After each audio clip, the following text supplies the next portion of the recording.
नमस्ते दोस्तों, मनमोहक हिंदी कहानियाँ चैनल में आप सभी का स्वागत है। आज की हमारी कहानी है विश्वासघात। रात के करीब 3 बज चुके थे।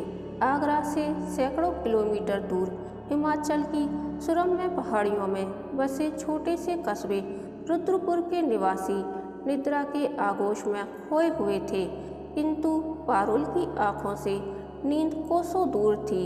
वो जीवन के ऐसे मोड़ पर आ पहुंची थी जहां से आगे बढ़ने का रास्ता उसे नहीं सूझ रहा था। वातावरण में छाई निस्तब्धता आने वाले तूफान का पूर्वाभास दे रही थी। पारुल ने खुली हुई खिड़की से बाहर झांका। खुले आसमान में भी उसके जीवन की भांति अंधेरा छाया हुआ था। अचानक तेज हवाएं चलने लगीं। खिड़कियों के पल्ले आपस में टकराकर शोर उत्पन्न करने लगे। अपने बोझिल शरीर को समेटते हुए पारुल खिड़की के करीब पहुंची। तब तक तेज बारिश होने लगी थी। पानी की बौछारों ने उसके चेहरे को भिगो दिया।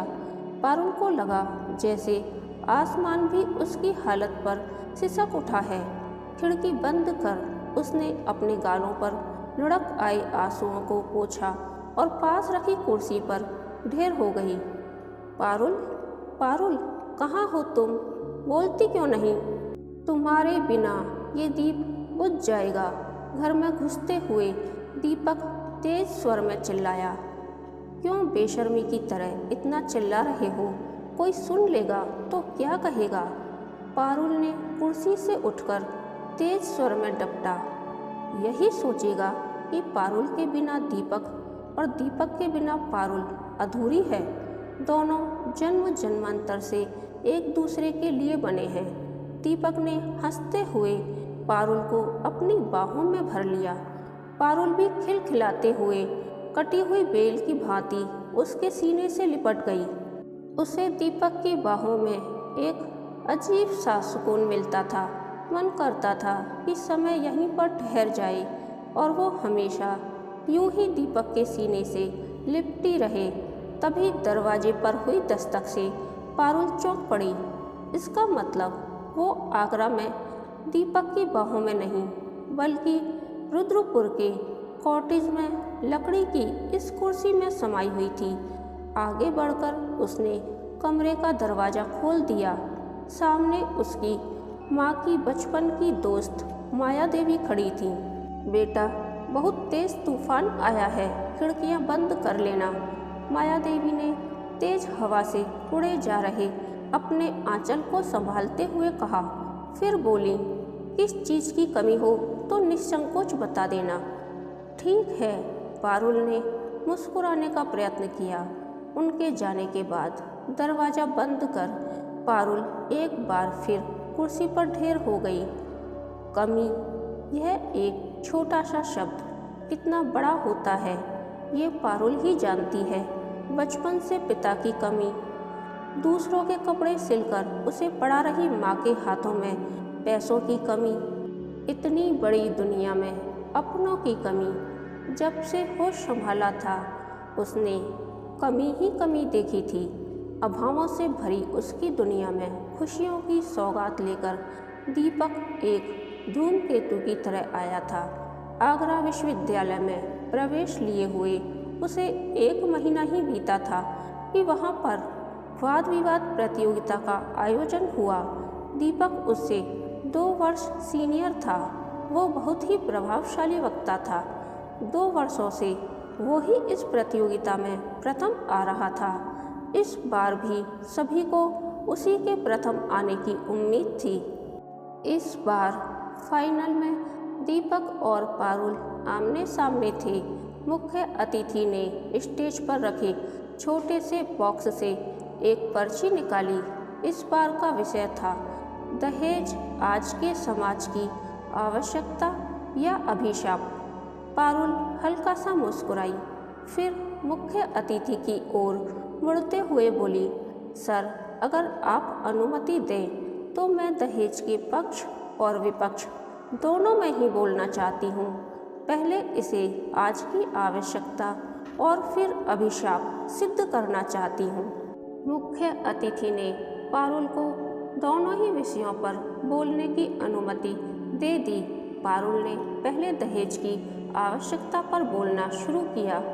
करियर प्रारंभ करने वाले दंपतियों के आरंभिक जीवन की कठिनाई पर प्रकाश डालते हुए उसने उनके सुखमय जीवन के लिए दहेज की आवश्यकता के पक्ष में इतने अकाटे तर्क दिए कि एक बार लगने लगा कि वास्तव में दहेज अभिशाप नहीं बल्कि बदलते हुए समाज की आवश्यकता है। इसके बाद उसने दहेज को अभिशाप बताते हुए जब बोलना शुरू किया तो सुनने वालों के रोंगटे खड़े हो गए। पारुल ने जब बोलना समाप्त किया तो तालियों की जो गड़गड़ाहट प्रारंभ हुई वो थमने का नाम ही नहीं ले रही थी। कुछ देर बाद संचालक ने जब दीपक का नाम पुकारा तो वो मंच पर पहुंचा।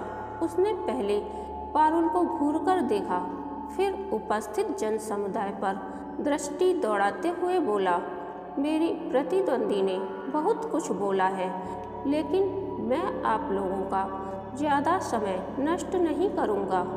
मैं तो सिर्फ इतना कहना चाहूँगा कि पारुल आगरा विश्वविद्यालय के आकाश में दीप्तिमान एक सूर्य है और सूर्य को दीपक दिखाने की धृष्टता यह दीपक नहीं कर सकता। निर्णायकों से अनुरोध है कि इस प्रतियोगिता का प्रथम और द्वितीय दोनों ही पुरस्कार मेरी इस अद्वितीय प्रतिभा संपन्न प्रतिद्वंदी को दे दें। पूरा सभागार एक बार फिर तालियों की गड़गड़ाहट से गूंज उठा। उस दिन पारुल और दीपक की हुई पहली मुलाकात जल्द ही गहरी मित्रता और फिर प्यार में परिवर्तित हो गई। पारुल को लगता था जैसे वह दोनों जन्म जन्मांतर से एक दूसरे के लिए ही बने हैं। विश्वविद्यालय से निकलने के पश्चात यमुना के तट पर बैठकर दोनों भावी जीवन के सपने बुनते रहते। पारुल जब बीएससी के फाइनल में पहुंची तब दीपक ने एमएससी पास कर पीएचडी की तैयारी प्रारंभ कर दी थी। दीपक ने भी सभी परीक्षाएं प्रथम श्रेणी में उत्तीर्ण की थीं, लेकिन पारुल ने हमेशा की तरह सर्वोच्च अंक प्राप्त किए थे। घंटों लाइब्रेरी में घुसे रहना उसका प्रिय शौक था। एक बार दीपक 2 दिन नजर नहीं आया। तीसरे दिन जब मिला तो उसका चेहरा उतरा हुआ था। कारण पूछने पर उसने बताया कि काफ़ी मेहनत करने पर भी उसे अपने एक विषय से संबंधित आंकड़े नहीं मिल पा रहे हैं। कुछ देर इधर उधर की बात करने के बाद पारुल लाइब्रेरी चली गई। 1 घंटे बाद जब वापस लौटी तो उसके हाथ में एक कागज़ था। उसे पढ़ते ही दीपक खुशी से उछल पड़ा। तुम ये आंकड़े कहाँ से लाईं? इन्हें ढूंढने के लिए तो मैंने कई पुस्तकालयों की खाक छान मारी थी। जनाब, पुस्तकालयों की खाक छानने से कुछ नहीं होता। कुछ ढूंढने के लिए वहाँ रखी किताबों को चाटना पड़ता है। पारुल हंसते हुए बोली, किताब चाटना तो तुम दीमकों का काम है, मैं तो कुछ और चाटूंगा। दीपक का स्वर गंभीर हो उठा। क्या? पारुल ने अपनी बड़ी बड़ी पलकों को ऊपर उठाया। अपने पथ प्रदर्शक किए सिंदूरी गाल। दीपक ने प्रणय चिन्ह के रूप में प्रथम चुंबन पारुल के गालों पर अंकित कर दिया। पारुल का सर्वस्व कांप उठा और अधर कप कपाए। दीपक, ये क्या शरारत है? आज से तुम मेरी गुरु हुई और ये शरारत नहीं बल्कि मेरी गुरु दक्षिणा है। दीपक शरारत से मुस्कुराया। अगर गुरु दक्षिणा देनी है तो मेरे चरण स्पर्श करो। तुम्हारे चरण स्पर्श भी किए जाएंगे, लेकिन यह पुनीत कार्य मैं नहीं बल्कि हमारे बच्चे करेंगे। दीपक ने तर्जनी से पारुल के चेहरे को ऊपर उठाते हुए उसकी आंखों में झांकते हुए कहा, पारुल, मैं झूठ नहीं बोल रहा हूँ। मेरी शादी अगर होगी तो तुम ही से होगी। दीपक बोला। उस दिन के बाद से उसने दीपक के शोध का आधी जिम्मेदारी उठा ली थी। वो लाइब्रेरी से खोज कर आंकड़े और संदर्भ जुटाती और दीपक उन्हें मनचाहा रूप दे देता। पारुल की मेहनत से उसका शोध ग्रंथ बहुत जल्दी ही पूरा हो गया था। पारुल की माँ भी उसे बहुत पसंद करने लगी थी। मन ही मन उन्होंने दीपक को अपना दामाद स्वीकार कर लिया था। पारुल की प्रेरणा से उसने अपने शोध ग्रंथ को अमेरिका के एक जर्नल में छपने भेज दिया था। इस बीच उसने एक कंप्यूटर भी खरीद लिया था। शोध ग्रंथ छपते ही दीपक के ईमेल पर बधाइयों का तांता लग गया। अमेरिका के कई विश्वविद्यालयों एवं वैज्ञानिक संस्थानों ने उसे उच्च शोध करने के लिए स्कॉलरशिप देने का प्रस्ताव भी भेजा था। पारुल के समझाने पर दीपक ने एक विश्वविद्यालय की स्कॉलरशिप स्वीकार कर ली। अमेरिका जाने से पहले दीपक अपना कंप्यूटर पारुल को दे गया था। वहां पहुंचते ही उसने पारुल को ईमेल किया। अमेरिका की भव्यता, वहां की चकाचौंध भरी जिंदगी और अपनी खुशियों का वर्णन करने के बाद उसने पारुल की प्रशंसा के पुल बांध दिए थे। उसका हर ईमेल प्यार की खुशबू से सराबोर रहता। पारुल एमएससी फाइनल में पहुंच चुकी थी। हमेशा की तरह इस बार भी प्रथम आने के लिए वो दिन रात मेहनत कर रही थी। तभी एक दिन दीपक का ईमेल मिला। उसने लिखा था, पारुल, यहाँ की ज़िंदगी बहुत कठिन है। मैंने अभी तक तुम्हें सच्चाई नहीं बताई थी, लेकिन अब लगता है कि मुझे अपनी रिसर्च बीच में ही छोड़नी पड़ेगी। दरअसल स्कॉलरशिप में यहाँ का खर्चा पूरा नहीं हो पाता है, इसलिए मुझे पार्ट टाइम नौकरी भी करनी पड़ रही है। उसमें इतना थक जाता हूँ कि रिसर्च का काम पिछड़ता जा रहा है। विश्वविद्यालय से मुझे चेतावनी भी मिल चुकी है। अगर तुम चाहो तो मुझे इस परेशानी से बचा सकती हो। ईमेल पढ़ पारुल व्यथित हो उठी। उसने फौरन उत्तर भेजा, दीपक, तुम जानते हो कि मैं तुम्हारे लिए कुछ भी कर सकती हूँ, फिर ये संकोच कैसा? अधिकार पूर्वक बताओ कि मुझे क्या करना है। 2 घंटे बाद ईमेल पर दीपक का उत्तर आया, मैं यहाँ की कुछ लाइब्रेरीज के ईमेल एड्रेस और अपने रिसर्च के टॉपिक्स भेज रहा हूँ। यहाँ की लाइब्रेरीज की सारी पुस्तक इंटरनेट पर उपलब्ध हैं। तुम हमारे टॉपिक्स से संबंधित सामग्री डाउनलोड करके अच्छी सी रिपोर्ट तैयार कर ईमेल से भेज दो। कुछ सामग्री तो वहाँ की लाइब्रेरी से भी ले सकती हो। तुम्हें मेहनत तो बहुत करनी पड़ेगी, लेकिन प्लीज़ मेरे वास्ते इतना कर दो। मैं अपने शोध ग्रंथ पर अपने साथ तुम्हारा नाम भी संयुक्त रूप से दूंगा। 15 दिनों तक लगातार मेहनत कर पारुल ने एक टॉपिक पर रिपोर्ट तैयार की और उसे ईमेल से दीपक को भेज दिया। अंत में उसने लिखा था, शोध ग्रंथ पर मेरा नाम देने की आवश्यकता नहीं है। तुम्हारे लिए कुछ करके मुझे आंतरिक खुशी होती है। उसी दिन दीपक का उत्तर आया, इराक युद्ध के बाद अमेरिका का वीज़ा मिलना बहुत कठिन हो गया है। अगर शोध ग्रंथ पर तुम्हारा नाम रहेगा तो तुम्हें आसानी से वीज़ा मिल जाएगा और तुम आराम से हमारे पास आ सकती हो। पारुल का मन मयूर नाच उठा। उसका श्रम सार्थक हो गया। इसके बाद ये क्रम ही बन गया। दीपक एक एक करके टॉपिक्स भेजता रहा और उसके प्यार में डूबी पारुल पूरी मेहनत से उन पर रिपोर्ट तैयार करके अमेरिका भेजती रही। इन सब से उसकी पढ़ाई बुरी तरह चौपट हो गई और उसे फाइनल की परीक्षा छोड़नी पड़ी, किंतु उसे इसका कोई अफसोस न था। एक दिन उसने दीपक के शोध ग्रंथ के अंतिम चैप्टर को टाइप करके ईमेल किया ही था कि उसकी पुरानी सहेली हेमा आ गई। बीएससी करने के बाद उसकी शादी कंप्यूटर इंजीनियर से हो गई थी और वो उसी के साथ अमेरिका चली गई थी। हेमा को देख पारुल उसके गले से लिपट गई। दोनों काफ़ी देर तक अपनी पुरानी सहेलियों के बारे में बातें करती रहीं। अचानक पारुल ने कहा, तुझे अपने कॉलेज के दीपक की याद है?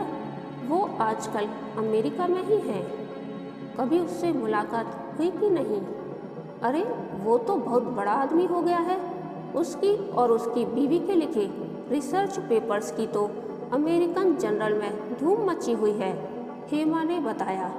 दीपक के रिसर्च पेपर्स की तो धूम हो सकती है, लेकिन उसकी बीवी बीच में कहाँ से आ गई? दीपक की तो अभी तक शादी ही नहीं हुई है। तुम्हें कोई गलतफहमी हुई होगी।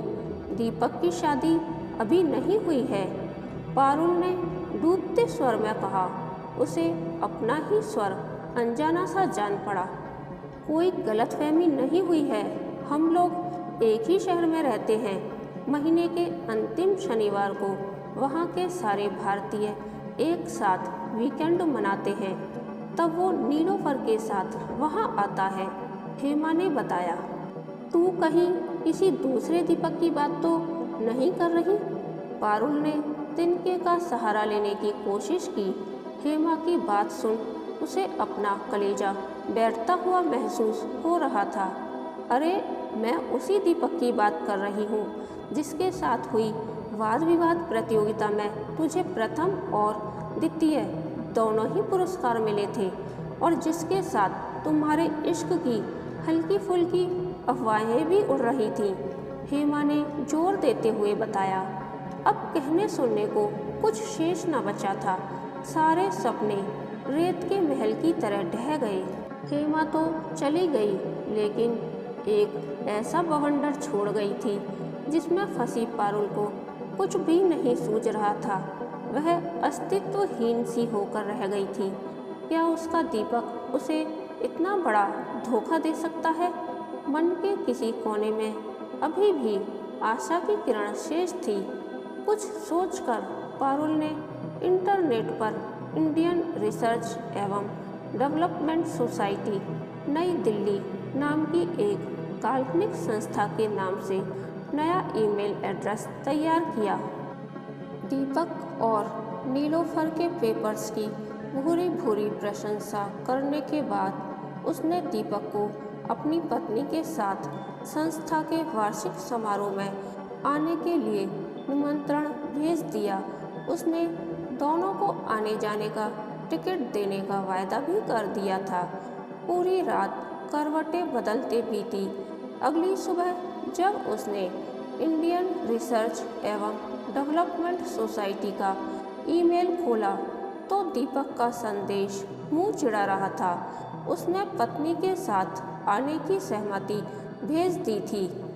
इतना बड़ा धोखा! पारुल का अंतर्मन घृणा से भर उठा। उसे दीपक की शादी का इतना अफसोस न था जितना इस बात का था कि दीपक ने उसे मोहरे की तरह इस्तेमाल किया था। उसने हर तरह के शोषण की बात सुनी थी, लेकिन इतना बड़ा मानसिक शोषण! दीपक के प्यार में डूबी वो अपना करियर बर्बाद कर पेपर्स तैयार करती रही और उनके आधार पर वो वहाँ ऐश कर रहा है। पारुल का चेहरा आंसुओं से भीग उठा। वो जितना सोचती निराशा के गर्त में उतना ही डूबती जाती। माँ की अनुभवी आँखों ने जल्द ही बेटी का दर्द भांप लिया। सच्चाई जान एक बार की उन्हें भी दुनिया उजड़ती नजर आई, किंतु अपने को संभालते हुए उन्होंने पारुल को समझाया, तेरी झूठन चाट वो इतना बड़ा आदमी बन गया है तो सोच तू क्या बन सकती है। पूरी जिंदगी पड़ी है तेरे सामने। जो हुआ उसे भूल, अपनी पढ़ाई में जुट जा। तुझे इतनी ऊंचाइयों तक पहुंचना है जहां देखने में भी दीपक को डर लगेगा। समझाना बहुत आसान है, किंतु जिसके ऊपर बीतती है वो ही जानता है कि दर्द क्या होता है। फिर भी माँ की बातों ने पारुल को बहुत सांत्वना दी। वो दीपक को तो नहीं भुला पाई, लेकिन उसने पूरा ध्यान अपनी पढ़ाई पर केंद्रित कर दिया। अगले वर्ष उसने एमएससी की परीक्षा आगरा विश्वविद्यालय के इतिहास में सर्वोच्च अंक लेकर उत्तीर्ण की। उसके बाद तो सफलता जैसे पंख फैलाकर उसका स्वागत कर रही थी। जिस समर्पण एवं तन्मयता से उसने दीपक का शोध ग्रंथ तैयार किया था, उसकी दुगनी शक्ति से वो अपना शोध ग्रंथ तैयार करने में जुट गई। उसकी मेहनत रंग लाई। यूजीसी ने उसके शोध ग्रंथ को दशक का सर्वश्रेष्ठ शोध ग्रंथ घोषित किया। इस बीच उसके कई पेपर्स राष्ट्रीय एवं अंतर्राष्ट्रीय जर्नल में प्रकाशित हो चुके थे। उसकी प्रतिभा से प्रभावित हो विश्व बैंक ने उसे हिमाचल प्रदेश में होने वाली अपनी एक परियोजना का तकनीकी सलाहकार नियुक्त कर दिया। समय बड़े से बड़े घावों को भर देता है। पारुल ने अब तक दीपक की यादों को अपने अंतर्मन से उखाड़ फेंका था। एक बुरे स्वप्न के अलावा दीपक का अब उसकी जिंदगी में कोई अस्तित्व न था। परियोजना को अंतिम रूप देने के लिए विश्व बैंक की टीम शिमला आ रही थी। प्रारंभिक तैयारी करने के लिए पारुल एक दिन पहले वहां पहुंच गई। उसकी मां की बचपन की सहेली माया देवी शिमला से 5 किलोमीटर दूर रुद्रपुर में रहती थी। उनके आग्रह पर वो शिमला के किसी होटल के बजाय रुद्रपुर में रुक गई थी। आज फाइनल में उसने जब विश्व बैंक की टीम के मुखिया का नाम पढ़ा तो चौंक पड़ी। दीपक मल्होत्रा, यही वो नाम था जिसे पारुल सपने में भी याद नहीं करना चाहती थी, किंतु सुस्वाद व्यंजनों के बीच मुंह में आ गई कंकड़ की भांति ये नाम मुंह चिढ़ा रहा था। कुछ सोचकर उसने विश्व बैंक के स्थानीय प्रतिनिधि हेमंत गुलाटी से पूछा, आप विश्व बैंक की टीम को रिसीव करने एयरपोर्ट जाएंगे, लेकिन उन्हें पहचानेंगे कैसे? मैडम, मैंने ईमेल से उनकी फ़ोटो मंगवा ली है, हेमंत गुलाटी ने मुस्कुराते हुए जानकारी दी। क्या मैं वो फ़ोटो देख सकती हूँ? पारुल ने धीमे स्वर में पूछा। इसी अनहोनी की आशंका से उसके दिल की धड़कनें बढ़ने लगी थीं। हेमंत गुलाटी ने एक फाइल से फ़ोटो निकालकर पारुल की ओर बढ़ाई। पारुल ने कांपते हाथों से फ़ोटो को थाम लिया। उसकी आशंका सही साबित हुई। 7 सदस्यीय टीम के बीचों बीच नीलोफर के साथ दीपक खड़ा था। उसके होठों पर एक मुस्कान तैर रही थी। तो इस परियोजना पर उसे दीपक के साथ काम करना पड़ेगा। वो दीपक जिसने उसका ऐसा शोषण किया है कि जिसकी कोई मिसाल नहीं। प्यार में अक्सर लोग साथी के तन को अपवित्र कर देते हैं, लेकिन दीपक ने तो उसके मन को अपवित्र कर दिया था। क्या उसका अंतर्मन मन के शोषक का सामना करने के लिए तैयार है? शायद नहीं। वो तो दीपक की यादों से भी अपने को दूर रखना चाहती है, उसके मनहूस साए से भी अपने को बचाना चाहती है। फिर उसके साथ काम कर पाने का तो प्रश्न ही नहीं उठता। पारुल के माथे पर पसीने की बूंदें चूह-चूहा आईं।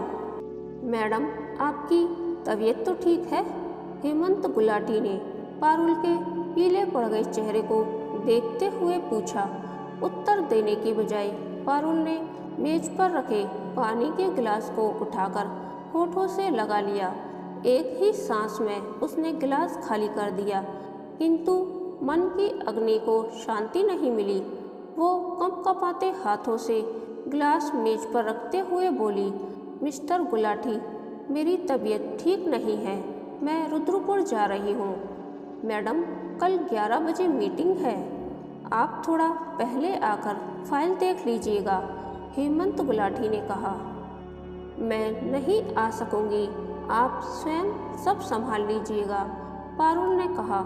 इससे पहले कि हेमंत गुलाटी कोई प्रतिक्रिया व्यक्त कर पाते, अपना पर्स उठा वो तीर की तरह वहां से निकल गई। विश्व बैंक की परियोजना से सलाहकार के रूप में जुड़कर वो बहुत प्रसन्न थी। इतनी कम उम्र में इतना बड़ा पद मिल जाना निश्चय ही सौभाग्य की बात थी। सफलता के द्वार उसके स्वागत में खुले हुए थे, किंतु अब इस पद पर कार्य कर पाना संभव न था। रुद्रपुर आकर उसने अपना त्यागपत्र लिख डाला, किंतु इससे उसके मन को शांति नहीं मिली। उसका सिर दर्द से फटा जा रहा था। माया देवी ने गोली दी, किंतु कोई लाभ नहीं हुआ। वो चुपचाप कमरे में पड़ी रही। धीरे धीरे रात हो गई। आसमान में छाई काली चादर की भांति उसके जीवन में भी कालिमा छा गई थी। कल सुबह होते ही वो शिमला से दूर चली जाएगी, उसने मन ही मन निर्णय लिया। अचानक तेज गड़गड़ाहट से चारों दिशाएं गूंज उठी। इसी के साथ चमकी बिजली से आसपास की पहाड़ियां रोशनी से नहा उठी। क्षण भर के लिए ही सही, किंतु उच्च शिखर की ओर जा रही पगडंडी अंधकार का सीना चीर जगमगा उठी थी। तो क्या उसके जीवन मार्ग के सभी रास्ते बंद हो चुके हैं? उनमें रोशनी की कोई किरण शेष नहीं बची है। पारुल की सोच को झटका लगा। इस अंधकार से बचकर वो कहाँ जाएगी? जहाँ जाएगी, क्या पराजय का दंश उसे चैन से जीने देगा? झंझावतों से मुंह मोड़ लेने पर क्या मन को शांति मिल जाएगी? क्या पलायन समस्या का हल है? यदि नहीं, तो फिर वो पलायन क्यों करे? सिर्फ इसलिए कि वो एक स्त्री है, कमजोर है, उसका शोषण हुआ है। स्त्री होना और अनजाने में शोषित होना कोई अपराध नहीं है। अगर अपराध है तो शोषण का प्रतिकार न करना अपराध है। कायरता दिखाना अपराध है। नहीं, वो कायर नहीं है। पूरी शक्ति के साथ वो दीपक का सामना करेगी, अड़िग, अविचल और अजय रहेगी। अगर परिस्थितियों से भागना है तो दीपक भागेगा, वो नहीं। पारुल ने निर्णय लिया। उसका आत्मविश्वास एक बार फिर जाग उठा था। पर्स खोलकर उसने त्यागपत्र निकाला और उसे फाड़कर हवा में उछाल दिया। बाहर आया तूफान शांत हो चुका था। उसने आगे बढ़कर खिड़की खोल दी। ठंडी हवा के झोंकों ने बाहें फैलाकर उसके निर्णय का स्वागत किया। अपनी बिखर गई लटों को समेटते हुए वो बिस्तर पर आकर लेट गई। अगले दिन वो जानबूझकर बैठक कक्ष में देरी से पहुंची। दीपक बैठक का संचालन कर रहा था। पारुल ने हल्की सी दस्तक देकर दरवाजा खोला। आहट पा सभी दरवाजे की ओर देखने लगे। पारुल ने पहले दायां पैर भीतर रखा, फिर मजबूती से एक एक कदम रखते हुए आगे बढ़ने लगी। उसे देख दीपक के चेहरे पर हवाइयाँ उड़ने लगीं। उसने कभी सपने में भी नहीं सोचा था कि पारुल से इन परिस्थितियों में मुलाकात हो सकती है। Mister Deepak, I am Parul Rastogi, इस प्रोजेक्ट की टेक्निकल एडवाइज़र। भरपूर आत्मविश्वास के साथ पारुल ने हाथ आगे बढ़ाया। दीपक कसमसा कर रह गया। पारुल से हाथ मिलाने का साहस करना तो दूर, वो उसकी ओर देख पाने का भी साहस नहीं जुटा पा रहा था। कम ऑन मिस्टर दीपक, हमें इस प्रोजेक्ट पर मिलकर काम करना है, इसलिए हाथ मिलाने में कोई बुराई नहीं है। दीपक की हालत देख पारुल विजयी मुद्रा में मुस्कुराई। अपनी उखड़ती सांसों को काबू में करने का असफल प्रयास करते हुए दीपक ने कपकपाता हुआ हाथ आगे बढ़ाया। पारुल ने उसे थाम गर्मजोशी से हिलाते हुए कहा, मेरे रहते आपको परेशान होने की आवश्यकता नहीं। मैं आंकड़े भी जुटा लूँगी और प्रोजेक्ट रिपोर्ट भी तैयार कर लूँगी। बस उस पर नाम हम दोनों का होना चाहिए। सड़ाक सड़ाक सड़ाक, जैसे नंगी पीठ पर कोड़े बरसाए जा रहे हों। दीपक का सर्वांग सूखे पत्ते की भांति कांप उठा। उसकी जुबान तालू से चिपक कर रह गई। वह चाहकर भी कुछ नहीं कर पा रहा था। पारुल ने उसके चेहरे पर उपेक्षा भरी दृष्टि डाली और इत्मीनान से अपनी कुर्सी पर आ बैठी। उसने कुर्सी की पुश्त पर पीठ टिकाकर उसे हल्का सा पीछे किया और भरपूर आत्मविश्वास के साथ बोली, मिस्टर दीपक, बीता हुआ समय वापस नहीं लौटता है, इसलिए उसे बर्बाद करने के बजाय आज की बैठक की कार्यवाही शुरू कीजिए। दीपक की समझ में ही नहीं आ रहा था कि क्या करे। उसने जो पारुल के साथ इतना बड़ा विश्वासघात किया, अब कैसे उससे नजरें मिलाए और कैसे उसके साथ काम करे।